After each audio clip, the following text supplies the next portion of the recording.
سلام، سلامتی، محبت، ترانه، عشق تقدیم هر نفری که ما رو هم شنونده هستند و هم بیننده. و سلام بر فرهاد جان خیلی عزیز. درود به شما. خیلی خوش آمدید. سلامت باشید. درود به شما، درود به همه تماشابینان و شنونده های رادیو.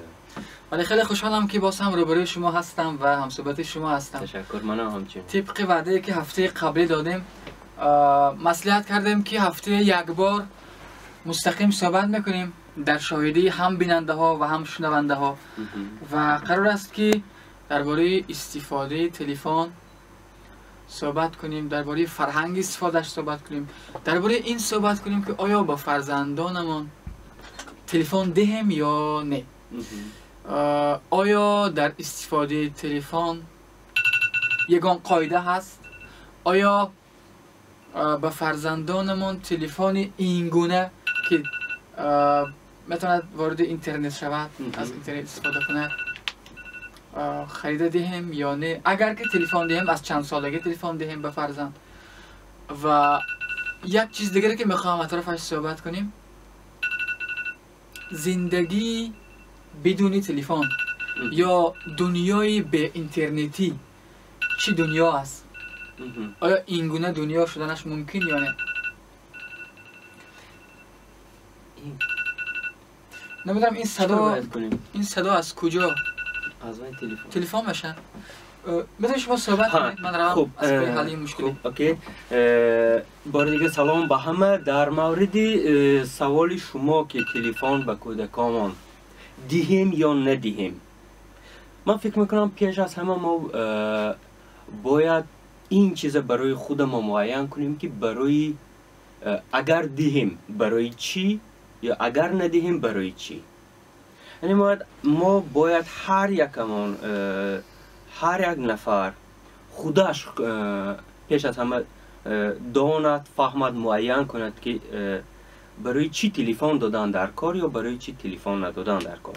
برای این من پیشنهاد میکنم که بیایید با هم درباره آن صحبت کنیم که اگر به فرزندانمون تلفن دهیم چی میشود، خوب است یا بد است، یا اینکه اگر به فرزندانمون تلفن دهیم به چی چیزها نائل میشیم و چی چیزهای از دست میدیم، یا برعکس اگر ندهیم چی میشود، چگونه بچه کلام میشد، چه خیلی به وایه میرسد. شاید پیش از همه در این باره باید صحبت کنیم. و خود شما چی فکر میکنید اگر به کودکان تلفن، چرا باید به کودکان تلفن دهیم؟ چرا باید به کودکانمون تلفن دهیم؟ من فکر میکنم پیش از آن که تلفن دهیم، خب تلفن، من طرفدار اینم که تلفن دهیم اولا و تلفن دهیم به شرطی که فرهنگ استفادهش آموزانیم. تلفن دهیم و هم نظارت کنیم. تلفن دهیم، ببینید تلفن و اینترنت، من روز گذشتم با یک نفر صحبت داشتم و این جمله گفتم برایش. تلفن یا اینترنت خب مثل کارد است، اگر خواهیم تشبیه کنیم مثل کارد است و با این کارد خدا نخواسته می شود آدم کشت و با همین کارد می شود سبزوات و میوجات پاک کرد و ریزه کرد. و قبل از که من این کارد دهم من میفهمم که این کارد وظیفه‌اش چی، فونکسی همین کارد از چی عبارت، این کارد برای چی باید استفاده کنیم، چی نیاز هست به استفاده همین کارد، یعنی وظیفه های کارد. تلفن هم اینترنت هم مثل همین است فکر میکنم. خب بیاید شما چند مثال های بیارید که برای چی باید دیم، یعنی چی فایده ها دارد.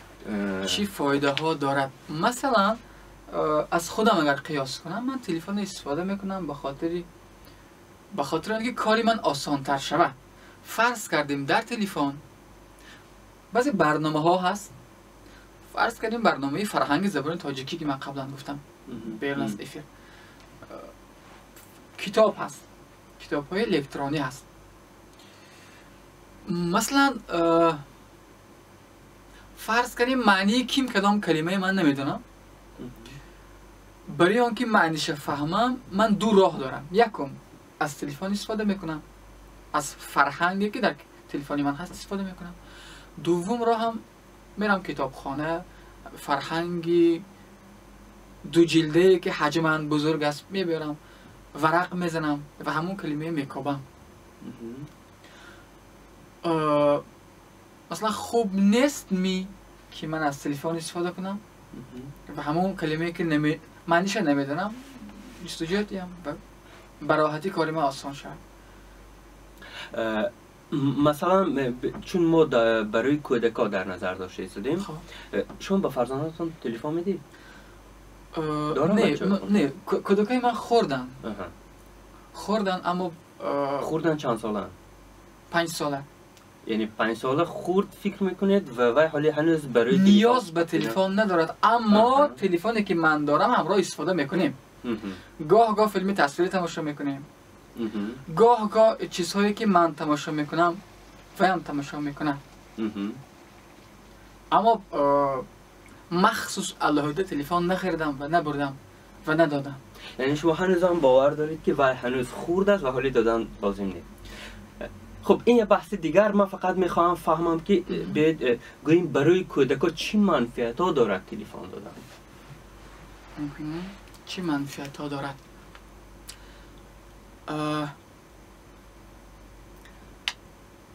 مثلا من من خودم با فرزندان تلفن دادگی هستم، یعنی وقتی پلنشت دارن، تلفن دارن، سیم کارت ندارن. خب سیم کارت ندارن اما تلفن دارن و تلفنشان به چند نمود بازی هایی که معنی سر تحریک میده.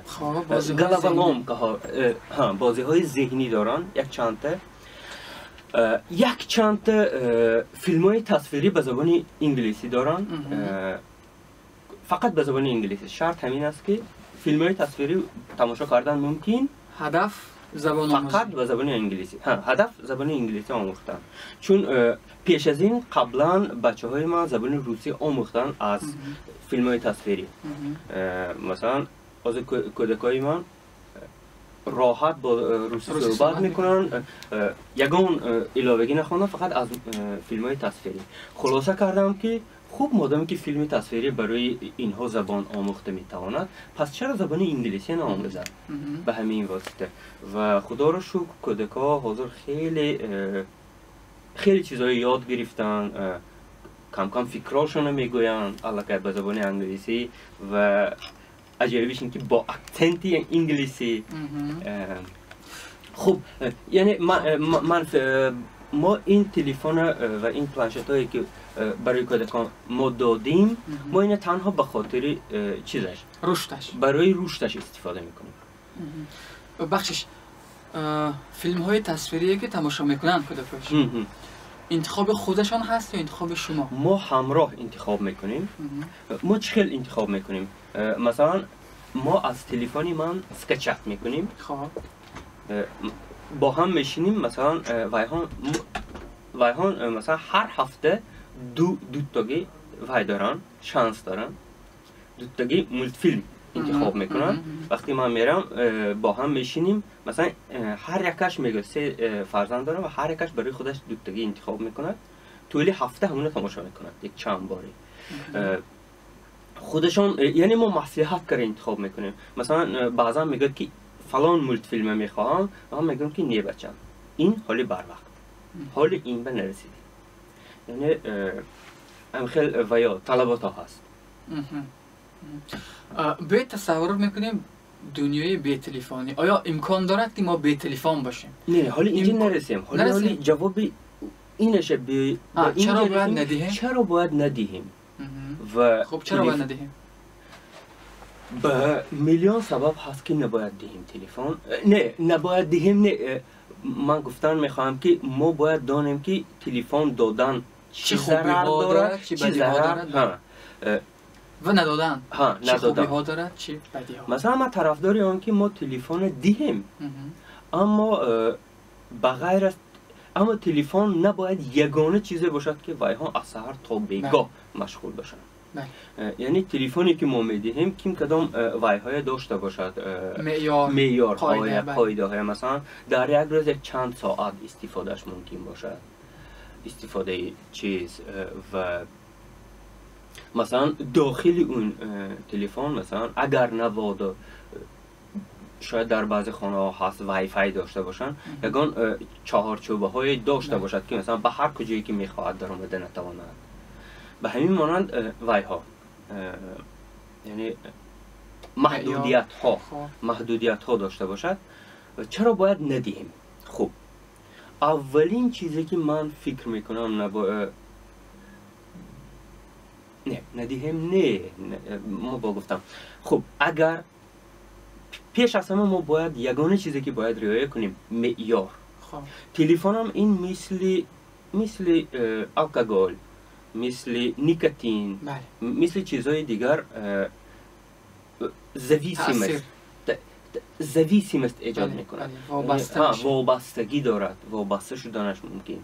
و وقتی که آدم وابسته میشد یک جا از بین، مثلا اولین چیزی که من زیدش هستم زندگی ما پرپوسکات میکنیم. بغیر از تلفن در کوچه زندگی هست، ما با آدم ها مناسبت ها داریم، کارها داریم و این بسیار بد است وقتی که ما تمام زندگی ما به عالم ورچوالی میبخشیم و این زندگی از دست میدیم و این نباید این خیل باشد.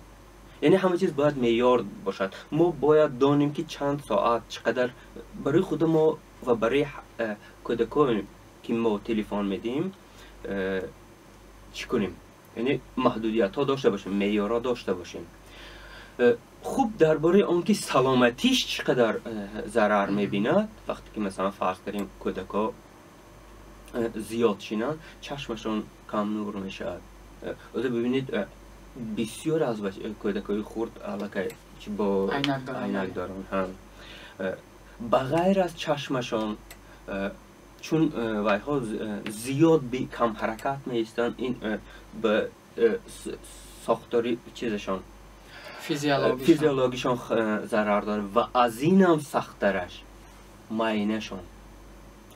پس از چند لحظه ای که و یا در تلفن میشینن علاقه معاینه سرشان چیزش تغییر مییابد، کارش تغییر مییابد، کارش سست‌تر میشد و بسیار مهم که ما یعنی به یک کار زیاد چیز نکنیم. خاصه برای چی به کودکان کم دادن در کار؟ کودکان حالا در جریان ساخته شدن، در جریان شکل گرفتن قرار دارن. وای ها حاضر ساخته شده ایستادن، یعنی وای ها دنیای شناخته ایستادن، وای ها مغز سرشان پیش از همه شکل گرفته ایستاده است و در این وقت بسیار مهم که مثلا ما دانیم که با کدام اینفرماسیون ها ذهنی اونها پر میشه. مثلا کدام بازی های وای ها بازی میکنن و چقدر بازی میکنن و این بسیار ما خواه این دیگه پیشه گرفته نمیتونیم. این دیگر یک جزء زندگی ما است تلفن و بسیار بدبختانه که مثلا زیادی از کودکای ما تلفن به خاطر آن میدیم که به ما خلال نرساند کودکا. این یک چیزی الدکنک است. اگر فیخین کنه، اگر محمینه گیرو من به خلال نرسان. یعنی این بسیار بد وقتی که ما این چیز همچون یک چیزی که میخوایم و یک چی گویم نیانه با این تلفن نیانه و کودکی ما نگاه میداره جیم میشیند، ما خلال نمیشیند. خاصه زنها در خانه بیم و کاراشون میکنن و کودک هرچی خواهد دیدن میگیرد. و یکی از بدترین چیزا این یوتیوب و این چیزایی که وای هست که این شکلات چالنج بسیار وای هیچ یک کار نمی اگم وای معنیش نیست. بچه ها بازی میکنن یا از شکلات اگم چی میکنن، خیلی بسیار ابلهانه زیاده و از همه بعدش اینکه کودکا هوای دوست دارن تماشا کنن. خب ما درباره ضرراش گفته ایستادیم. یعنی بسیار مهم که ما دانیم که کودک ما چی میبیند، کدام بازی میکند. اونجا میلیون نمودش است. خیلی که شما گفتید کارد است، میتواند چیزایی که میتواند رشد دهد، میتواند خراب کند. و از این لحاظ یعنی باید داده شود تلفن در دایره کدام طلبات و معیار حتما معیار. همین خلق ما یک گپ دارد، اصل کمش شیر، اصل زیادش ضرر دارد. اینم عیناً همین خیلی. اگر که کمتر دادیم این خوب است. این برعکس ما یک چیز نباید فراموش کنیم که ما امروز در عصر 21 زندگی میکنیم، در زمان تکنولوژی. بی تلفن زندگی کردن نمی شود و ما باید به کودکان تلفن دهیم به خاطر آنکه ویهان علاقه مناسبت کردن با این یاد گیرند و نشود که بچه های ما 18 ساله شوند و کوچه بران دنیا دیگر و اینها از عصر 19 آمدگی برین چه مناسبت کردن نمیتوانند. یعنی از این لحاظ ما باید به اونها تلفن دهیم کم و بعضا چیزهای یاد دهیم حتی خود ما. و این چیزه خیلی که همون اصلا کم شیرین به خاطری تنها به خاطر رشدشان، به خاطری از زندگی قفا نماندنشان استفاده کنیم، نه برای آنکه به ما خلال نرسانند، جاغشان پشت شود و نه به خاطر این چیزا. یکی از واسطه های یا تربیه یا رشد فرزند ها میتونن باشن تلفن موبیل یا اینترنت؟ حتما هستن. ما فکر میکنم برای زیاده از بچه های ما امروز هستن. ببینید کودکای ما ما اینی قصد که مثلا همه کودکای ما در خانهشان حتما از تلفنی پدر و مادرشان حتما مولتیک میبینن، حتما استفاده میکنن و خوب است که میکنن این کاره. و ببینید وایها علاقه خب گیریم زبان روسیه، کودکا به اکسنت صحبت میکنن. قریب که همه کودکای خردسال زبان روسیه بلد هستن. ما در این سن به اینجا نرسیده بودیم. یعنی این چیز به اونها فایده کرده است و بگذار این کار دوام ده و ما اینا همچون منبعی رشد برای یاد گرفتن زبانهای انگلیسی استفاده کنیم، برای یاد گرفتن کارهایی که ما دوست داریم. مثلا بسیار چیزهای خوب هست در اینترنت، حاضر لایف هاک، لایف هاک‌ها هست برای کودکان، برای همه هست و این زندگی ما آسان، جالب و رنگین میکند و چرا از این چیزا استفاده نکنیم؟ به در رابطه با فیلم های تصویری هم صحبت کنیم چون اشاره شد. آیا در تماشای فیلم های تصویری یگان معیار باید معین شود یا نه؟ یا هر فیلم تصویری که میخواهند ببینن کودکان؟ نه این چیزا این از ببینید این بسیار چیزی فیلم های خطرناک است. خطرناک. این خطری این تلفن یکی از خطراش چی است؟ هر چیزی که ما میبینیم نوبسته از چی وای، هر چیزی که ما میبینیم ما باید یاد میگیریم، ما میآموزیم وای چیزه. یگانه کاری که مغز سری ما کرده نمیتواند، یاد نگرفته نمیتواند، وای همیشه همه چیز یاد میگیرد و ما چی چیز میبینیم ما همون خیل میشویم. و ببینید زندگی ما چقدر تغییر یافت به خاطر آنکه ما فیلم های آمریکایی دیدیم، دیگر شدیم، نه؟ و حاضر برای مردم زیاد و یا هست که ما چوب این خیل شدیم.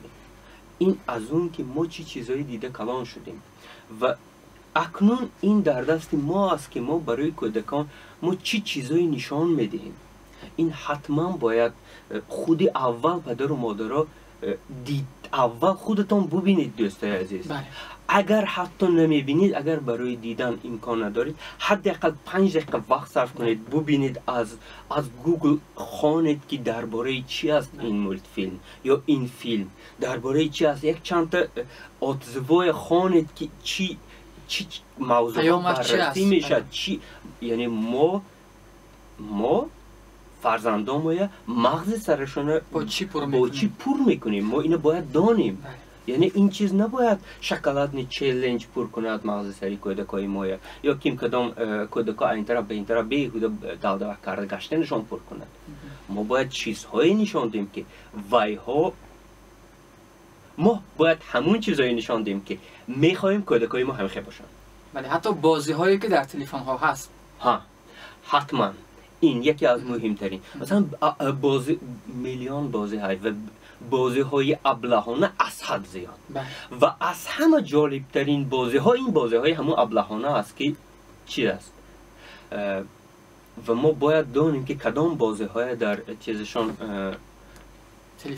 در تلفنشان نصب کنیم و باید دانیم که همین بازی برای چی در کار، چی چیز رشد میده، چی چیز کند میکنه. روز گذشته با یک مرد ما هم صحبت، یک تاجر بودن، خب راجع به تربیت فرزندشان گفتن که ما یک قاعده دارم، گفتن مسئله تماشای فیلم های تصویری، گفتن که اگر فرزندی من، خب من اینگونه شرط گذاشتم، گفتن اگر تو همین روز فرض کردیم 5 یا 4 بهای 5 گرفتی، گفتن که همین 4 و 5 ضرب میکنم میشه 20، یعنی تو حقی 20 دقیقه تماشای فیلم تصویری داری. و گفتن که خب اون کس تاجرم، خیلی مثلا از نظر اقتصادی مشکل ندارم، اما تلویزیون نبود است که در خانه شما. گفتن که هرگاهی که ما مهمانی میریم خانه برادرم، کودکای من پای تلویزیون میشنن و تماشا میکنن. بعد میگم برادری هم میگه آخه من پول میتیم رفت تلویزیون خر، حالا که مقصد این پدر کاملا دیگر. میگه من نمیخوام پابند تلویزیون شد. امروز فرزندهای همین مرد در تمام آزمونها مقام اول میگیرن و خیلی برام جالب و شیرین بود و آموزنده بود. آفرین. در مورد تلویزیون میخوام یک جمله بگم. مثلا در مورد تلویزیون ما هم تلویزیون داریم، همون تلویزیون کلان معاصری که این قدر دارد داریم، اما آنتن نداریم. من در خانه یگان شبکه نمیگیرد، آنتن استنافکن نکردم. من به مولت فیلم های گوناگون سکچات کرده با جاز که دیست به لایو پیوست کردم اندگی به تلویزیون. یعنی کودکا تنها همون چیز تماشا میکنند که شما میخوان، من میخوام، نه اون چیزا رو که تلویزیون میخواهد. تلویزیون یا نفرانی پشت تلویزیون. خب به هر حال تأثیری منفی تلویزیون هم احساس کردیم اینجا که شما اشاره کردید. من معذرت خواهی میکنم از نفرایی که چندین بار زنگ زدم و من فراموش کردم که زنگشون پیوست کنم، چون هوشم کاملا جای دیگر بود. معذرت میخوام. هر نفری که میخواد تماس گرفتن برای ابراز نظر حق دارن. نشانم میخوام این زنگ پیوست کنم و حرفاشو نگوش کنیم. الو.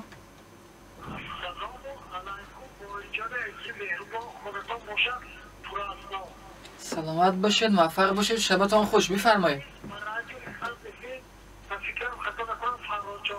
بله بله. سلامت باشید اکا جان، تشکر. زنده باشید، رحمت اکا.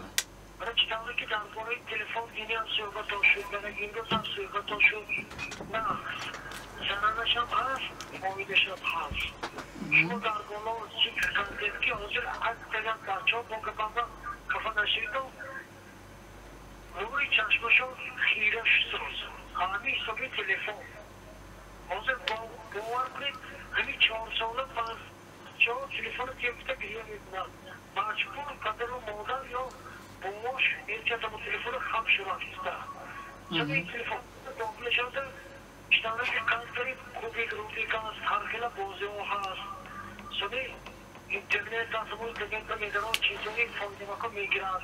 هم خیلی بچه های هم هست از اینترنت قبول میکنن، چیزی لازمه قبول میکنن، لیکن بعضیش بیجا بازی میکنن، بازی های دخشت و مکان کتا همین هم با مورد استفاده برد خوبشن و بهتر ضررش هم بسیار ما چیزی که تطبیق میکنم معنی سربا ضرر میکنم.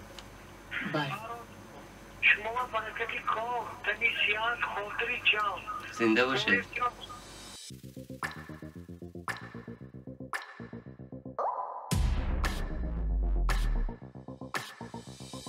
دوباره به همه سلام و وقت بخیر. امیدوارم که حالتان خوب باشد و بخش اعلان هم یک جای گوش کردیم.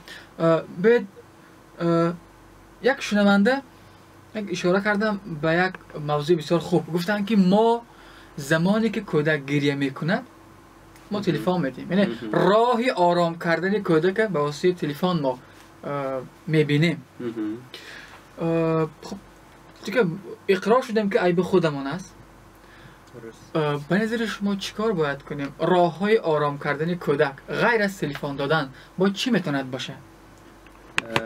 یک چیز ما نباید از یاد ما بریم که ما در مبارزه قرار داریم با اون بیزنسمن هایی که تلفن میسازن، برای تلفن برنامه ها میسازن، تلفن استحصال میکنن. عموما همین بیزنس که مشغولن و ایهان تلاش دارند که ما 24 ساعت از تلفن روی نکنیم و در این میان ما باید تلاش کنیم که بغیر از تلفن این زندگی از دست ندهیم. و همین چند ساله که در همینجا هستیم ما اینجا برای همیشه نیستیم در این زندگی و نشود که ما یکی از تلفن کوچه نگاه کنیم که الله که 70 سالی عمر ما گذشت. یعنی وقتی که ما خاصه درباره مسئولیت پدر و مادران و کودکان گپ میزنیم، ما با اون بیزنسمن ها در مبارزه هستیم. ما میخوایم که کودکای ما با تلفن کمتر باشن و هرچی سالمتر، هرچی با عقلتر، هرچی باهوشتر به وای رسند. آنها میخواهند هرچی زیادتر آنها ابلهتر باشن، آنها استعمال کننده باشن همیشه، چون وایها به فایده وایها. ما میخواهیم که اینها استعمال کننده نباشن، اینا استحصال کننده شوند پگاه. و این مبارزه والدان و بیزنسمن ها است و در اینجا ما نباید راحت باشیم و اکنون وظیفه ما این است که ما چی وای داریم، چی پیشنهادها داریم در مقابل جایگزین این باشه، در مقابل اون تلفن.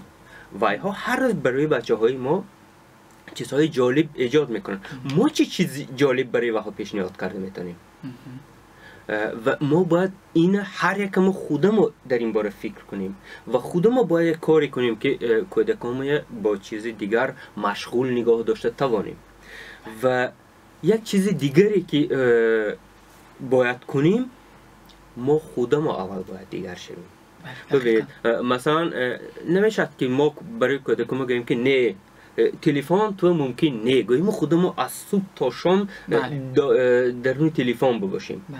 و این ما یادمون نرود که کودکا وایهان گپه گوش نمیکنن، وایهان میبینند و یاد میگیرند. هر چی که ما میکنیم همون چیز یاد میگیرن. اگر ما خودمو یک چیز گوییم و وایها به خودمو یک کاری دیگه کنیم، منتظر نباید شویم که وایها گفته ای ما اجرا میکنن. نه، وایها کرده ای ما اجرا میکنن. و برای همین ما برای کودکمو ما خیلی که ما میخوایم کودکمو تربیت، ما با پیش از همه باید خودمو هم میخشیم. اگر ما گوییم که کودکمو خانه چرکین کردن در کار نگوییم، اگر خودمو چرکین کنیم این گپ معنی ندارد. یعنی به همین معنی، یعنی حداقل در نزد کودکان ما باید خودمو چی کنیم؟ خودمو کنترل کنیم که ما به اونها نمونه هستیم. و اگر ما شب و روز خود ما در تلفن باشیم، انتظار نشیم که کودکای ما دیگر خیلی میشن.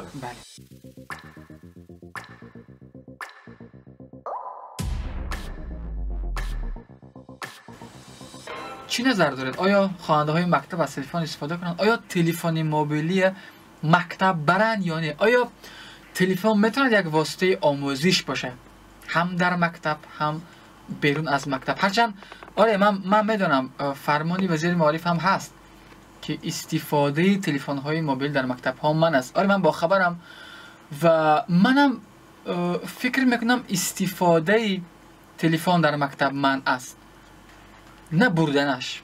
مثلا چی نظر داره؟ مثلا من طرفدار همین وایسان قانونی که هست، من طرفدارم که نباشد این چیز. ببینید ما خودمون کنترل کردن نمیتونیم، کودکا خودشون کنترل کردن نمیتونن، وایهان دومی درس بیان بازی میکنن، درس گوش نمیتونن بازی میکنن، وایهان میتونن از صبح تا شام در داخل تلفن باشن و این حداقل در مکتب هوششان به تلفن نمیشه. این بسیار خوب است. به این موضوع برمیگردیم. اجازه هست که زنگ پیوست کنم؟ خواهش میکنم. الو الو، سلام، شما بخیر؟ شما نظم چرام سلام درست می؟ خدا را شکر. همه من چیگه همه چیزمانه ایقه بچکان به آدم نکنه آزنگی بچکان وسط نیز کلام داده نمیجا نه. اجازه دامدگی من 75 دامدگی کلام دامده زدت داره چیزمان آدم کنه که مداره کمیده. بله بله دقیقا. اکنون همه من همه که آزنگی بچکان تو که چیزمان به داده شده من حیران شدم.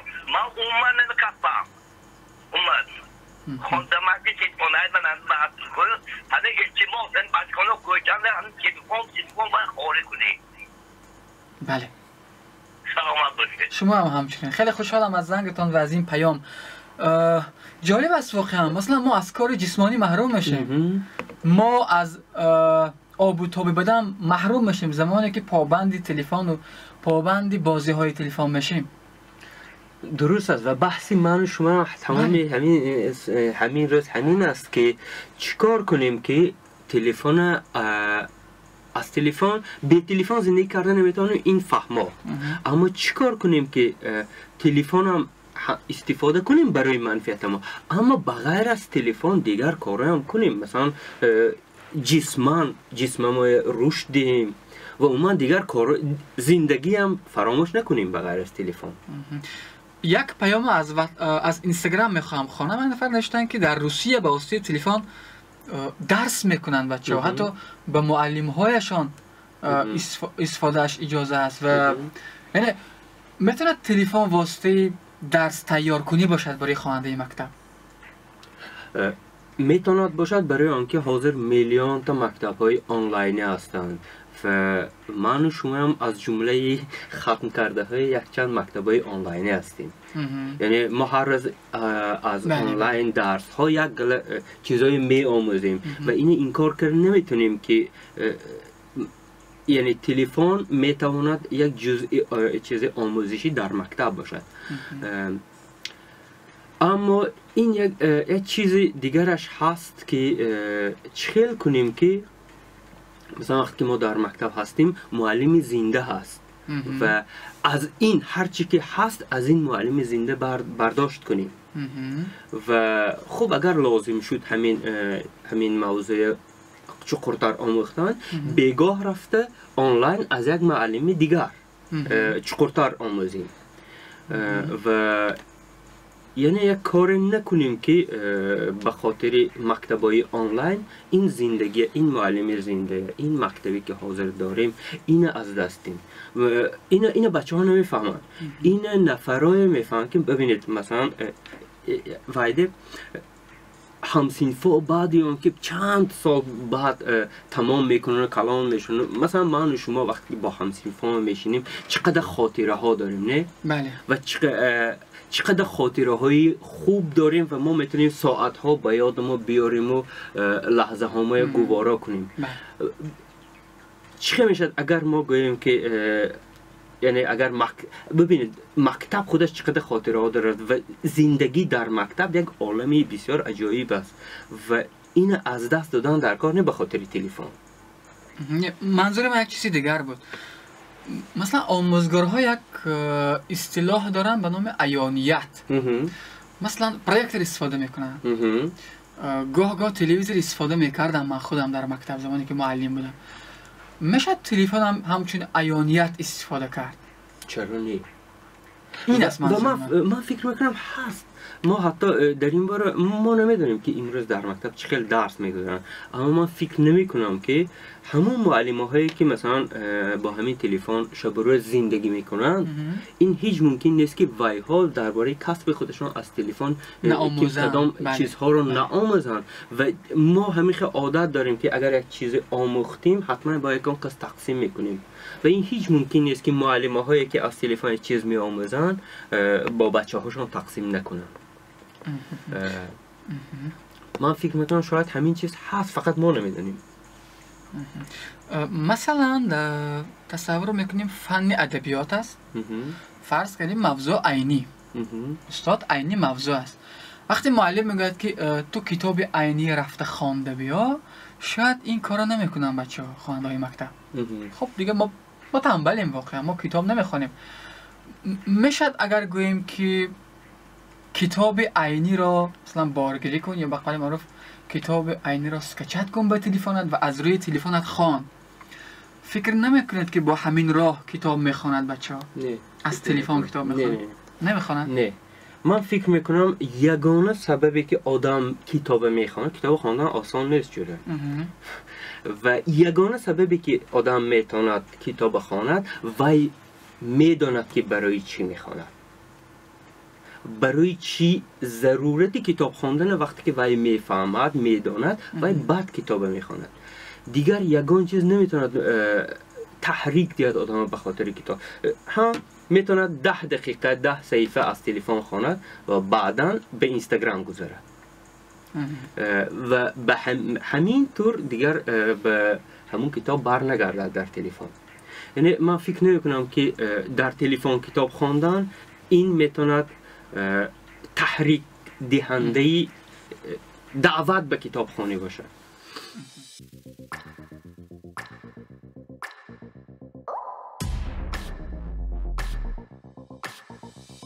بحث تلفن، بحثی ضررهای تلفن، بحثی خوبی های تلفن، بحثی است که اصلا کافی نیست 1 ساعت 2 ساعت شاید 1 روز هم بتونیم صحبت کنیم. به یه لحظه میخوام تصور کنیم دنیای بی تلفنی که هر کس حق دارد که بی تلفن هم باشه و دنیای بی اینترنتی که آیا امکان دارد ما به اینترنت باشیم؟ آیا میتونیم همین دنیای برای خودمون سازیم؟ آیا اگر که ساختیم چه چیزهایی از دست میتیم؟ از نظر شما آیا ما یگان چی از دست میتیم زمانی که نه تلفن استفاده کنیم نه اینترنت استفاده کنیم؟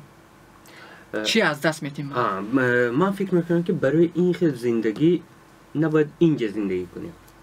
باید به یک جایی رویم که هیچ کسی دیگر نیست اونجا. در یک جمعیت دیگر مثلا نمیدونم کیم کدام یک کنج دنیا، من نمیدونم این خیلی جا کجاست، شاید حتی در تمام افریقای هم تلفن باشد. من نمیدونم کجا هست، کیم کدام یک کنج کوه یا کیم کدام داخل غار یا جنگل. اگر کسی میخواد چنین زندگی کند خوب این انتخابی وای. اما من فکر میکنم که در این زندگی که ما حاضر داریم، در همین جمعیتی که ما زندگی کرده ایستادیم، به قول مردم در عالم تمدن بدون تلفن بدون اینترنت زندگی کرده نمی شود امروز و ما وظیفه دار هستیم که با این تلفن با این چیزا مناسبت کردن یاد گیریم. فقط اینجا یک چیزی نازکش همین است که ما در این میان چخل میشیم. ما میتونیم باشیم هم تو استعمال کننده هم خیلی چشم پوشیده автопилот که زندگی میکرده آدم، یا یه نفری بهوش که میداند چی کار میکند، میداند چی میخواهد و هر یک کاری کردگیشه میداند که این به چی نتیجه میرسه. یعنی مسئولیت زندگی کردن مسئولیت به گردن میگیرد. این وابسته از اون است که مثلا ببینید معنی زندگی میگیم که ما باید هر یک ما برای خودمون معنی زندگی ما معین کنیم. اگر معنی زندگی ما فقط همین از صبح تا شام رفته کار کرده، بیگاه خریدی نقص کرده، خوراکی نقص خورده، آرام خواب کردن باشد، اگر معنی زندگی ما خب این همین زندگیه که تمام دنیا تلاش دارد که همه همیشه شوند. میری از صبح تا شام کار میکنی، یه چیزی میخوری، خواب میکنی. استعمال کننده اگر همیشه زندگی برای ما موافق باشد، ما گوییم که معنی زندگی این برای ما اوکی. خب این انتخاب ما، هر چی میخوایم دیگه کردن میگیریم. همین زندگی که کرده ایستادیم همین اوکی است. اگر ما خلاصه کنیم که نه، من میخوام در این زندگی یک معنی داشته باشم، پس این ما باید برای خودمون معین کنیم که معنی زندگی ما چیه و برای به همون چیز رسیدن ما کدام راه ها رو باید طی کنیم، چی کارها رو باید کنیم و چی کارها رو باید نکنیم. یعنی این علاقه مسئولیت دارد، این علاقه دیسپلین میخواهد، این کار میخواهد. این یه زندگی هست که این زندگی بهوشانه است که تو میدانی که چی کار میکنی و برای چی میکنی و از جریان همین کاری کرده ایستادت لذت میبری و زندگی رو احساس میکنی. یعنی این وابسته از آن که ما کدام چه راه هدف داریم. اما در زندگی جواب به شما، در جمعیت امروزه ما بدون تلفن زندگی کردن نمیشه. ما باید این چیز تن گیریم، اقرار شویم که تلفن زندگی ما تغییر داد، خیلی تغییر داد، ما تغییر داد، اطرافی ها ما تغییر داد، زندگی ما تغییر داد و این اکنون یک اینسترومنت است که ما با این زندگی میکنیم و ما اینو چقدر استفاده میکنیم، این انتخاب حرکتی ما. بله، من میخوام یک زنگ پیوست کنم چون پیوسته زنگ زدن و من نمیخوام منتظر شوم. الو السلام علیکم السلام، بفرمایید. امیر شاه خوش آمدید، بفرمایید. اون سوال شما من جواب دیم. خب تلفن کدی، اینترنت کدی، پیشرفت، حیات پیشرفت، زندگی با پیش رو برد. اگه بی تلفن بی اینترنت زندگی کردن میشه، تو کفا میمونی منچه. بله سلامت باشید. بله، شما هم همچنین سلامت باشید. سلامت باشید. شما هم همچنین. شبتان خوش. آرزو میکنم که یک شب خوب و عالی و پر از انرژی و پر از آرامش داشته باشید.